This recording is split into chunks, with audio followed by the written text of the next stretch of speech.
Oh, I know some of you are thinking, my God, that looks like the scene of a crime. Hey guys, it's Chet again. I'm going to come at you with a little bit of lowdown on some magazine modification and stuff, and on a Century Cetme. It's a Spanish NATO 308. But what we're looking at here, this is a Cetme, and as a predecessor to the G3, German G3. I know a lot of you guys are, familiar with the Cetme. A lot of guys tooling these videos, pretty much maybe looking to buy one or get some reviews on one or whatever.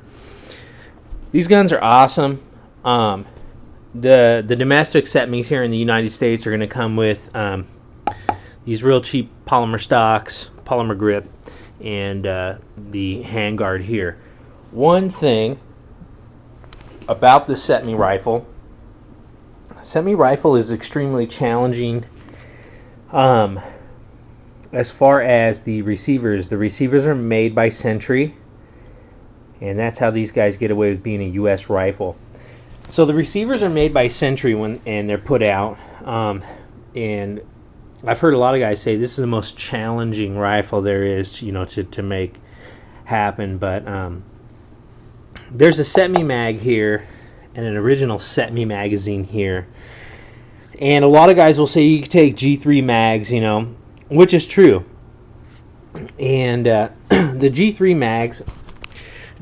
mags right now are like 97 cents from Cheaper Than Dirt. And I mean, you can just get a mess of these German G3 magazines. Difference in them are, straight versus your Cetme mag, which is curved, steel and aluminum, same 20 round capacity. You can see they got 2 bump stops here, 3 on the G3. The neck piece and slope piece, is pretty well the same. When you stack them up, I'm trying to look at them. They got the same keeper here, where they go into the trunnion piece into the Cetme. The magazines go in lip first and rock back. They rock back into the keeper. Right here, it's kind of a rectangular keeper. They'll rock back and they'll slot. What they're slotting up against is this piece here, or on this mag, in which I've modified this piece here. These G3 mags will work. I know the Century mags, when I got my rifle, I could not even get the Century mags to go in the rifle.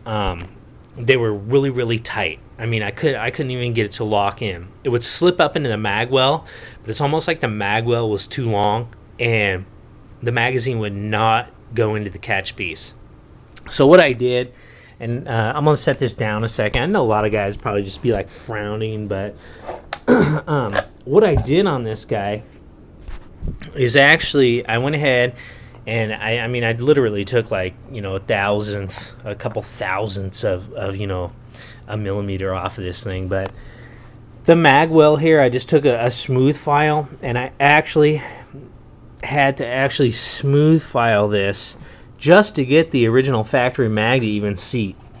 And once I got it just to where the original factory mag would seat, I considered that the tolerance, because I'm not sure what the tolerance between this here. You see this little the circular ridge here, and then you have this little bit of metal at the bottom. Lord only knows what the tolerance is, and these receivers were just so mass produced. But Century mags fit real well. A lot of guys will call these Century mags, and what they are is they're actual Cetme mags from Spain. They're the original Spanish magazines that come with the gun. I got mine. It had 2 magazines with it. Like I said, these G3 mags, they're 97 cents a piece, and you can just get a bundle of them, literally. They're so much lighter. I've had a few G3 mags that just right out of the box, without any modification, they work. Just bang, bang, bang. The tolerance on getting these things to fire is like so minute that it's hard for a guy to almost like fine tune them. What I've done is, on some of them, you can see I've actually taken a file and I've filed the stop pieces down. I'm just going to repaint these mags. That way they look all right, because the stop depth was different. The stop depth here versus the stop depth here, and the amount of magazine that was actually up in the action was different. You know, the Cetme mag puts more of the bullet up in the action, so when the bolt's moving back and forth, it can strip a bullet out of there. These G3 mags kind of wanted to sit lower, and what would happen sometimes is that the bolt would come across and it wouldn't actually catch the back of the bullet. It would glide across the top and it would kind of drag the bullet and then stop the bolt carrier from moving forward. Then again, I had some of these that just fed just fine. So I'm not going to say that it's a bad buy. You guys are going to, you know, if you're patient with it, and, you know, for 97 cents, it's like, Jesus, just get 20 of them and take them out. It's going to cost you more in ammo to figure out, hey, does this magazine work, than like the magazine. If the magazine doesn't work, go take it down and turn it in with your beer cans or some shit, because it's aluminum. So, and it's 97 cents, big deal. The tolerance on them are so small, they're so minute that it's hard to say like what makes it feed, what doesn't make it feed. Some of these, and let me find you guys one that I haven't modified. I have a couple of them with the lip pieces that I didn't modify. And I've got my files out and crap, you know, as I've been tooling around. So here's the difference in the G3 mag that doesn't have the modified catch piece here. You can see like how this piece here has a slight drop down on it. You can see that shape right there. And then this is one that I did modify, and I've totally taken a Dremel machining bit and just like machine this back off, a regular milling bit, because the depth on these seems to be like different. I'm not sure what the tolerance is, but this one, without machining the piece off of here, I was able to take a straight file and come down and then file a few thousandths off of the stoppers right here. So I get that depth going up into the gun, and it still meets, you know, the locking piece here on the gun, which is just this square flat piece. You know, it's coming in and out. There ain't nothing in it, but I don't know if you guys can see it.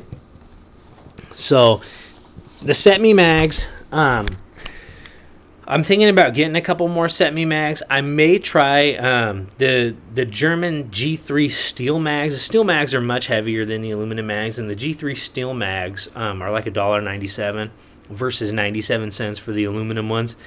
And I think I'm going to get a few of the German steel G3s and just see how they function. But I had no problems with the Cetme mags really out of the gate.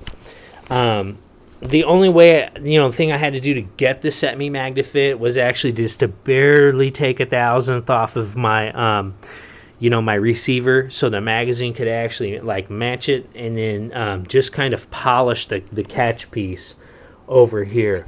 And the Cetme mags feed fine. You guys, this is just an awesome gun. If any of you guys are wanting to get a Cetme or you know, thinking about it, this little sight here, it goes from battle sights to 400, you know, and it's a peep sight kind of thing there. And I went out and actually at 100 yards with the open sight, I went ahead and I shot a group that was probably like a little 2-inch group just out of the open sight, pretty well bench rested.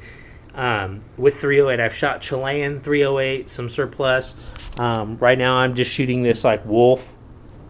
Well, not wolf, but you know, the Russian stuff, brown bear, like from Barnaul. All this stuff is from, like, you know, the Barnaul plant or whatever. You know, they package it different, you know, lacquer the cases, this and that, but it's just copper over steel. I mean, it'll magnetize, you know, to the bullet. It's a bimetal bullet, 147 grain. This ammo right here, though, is sooty as all get out. I mean, it's soot. Brown bear.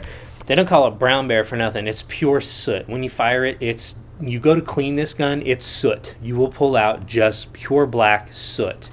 And other than that, it fires fine. It's great and it's accurate, but you got to be patient on the cleaning end of things. It's pretty sooty. So what we're going to do is we're going to go ahead and we're going to go out possibly tomorrow or the next day. And I'm going to take some of these magazines, because I got 20 of them, and I've modified them in different ways, and I've left some unmodified. And we're going to go out with the Cetme and the other modified mags, and we're going to find out which mag modification is the best, because we don't want to go grinding on the gun or anything like that. And these G3 mags are so cheap. Like, can we get these G3s to function reliably? I know some guys have Cetmes and they've said, their G3 mags function just fine. You know, they just pop them in and go. And very well maybe they may have a difference in the tolerance in their magazine well. You know, these receivers were, the quality control on them, from what I understand, is pretty slim. So the variation in the receivers is pretty huge. But we're going to modify these in a couple different ways. We're going to take the original and take a couple variations of modifications and the original G3s, and we're going to see which ones function the best.